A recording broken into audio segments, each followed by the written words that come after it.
Samantala, samahan naman natin JJ Atienza para sa panibagong kabanata ng Bisig ng Batas.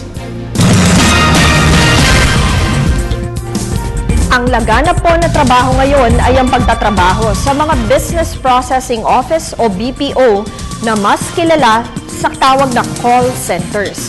Alam naman po natin na ang oras ng kanilang trabaho ay kaiba sa nakasanayan nating oras. Ang mga empleyado nito ay pumapasok sa gabi at natatapos kadalasan ay tirik na ang araw.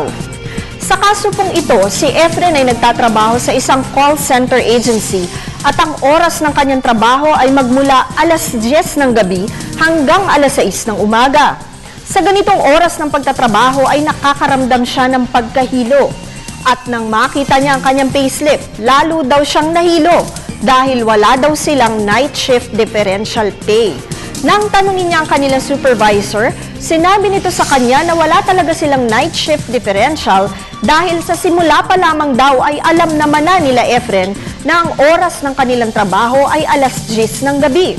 Babayaran lang daw sila ng night differential kung ang shift nila ay umaga at inabot sila ng gabi.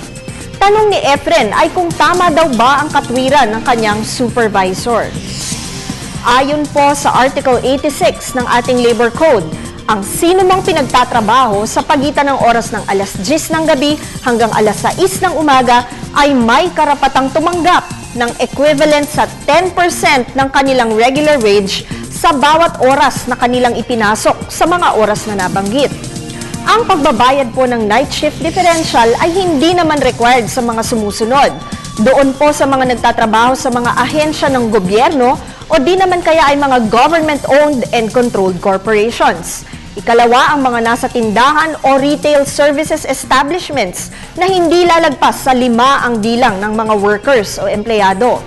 Ikatlo, exempt po dito ang mga kasambahay.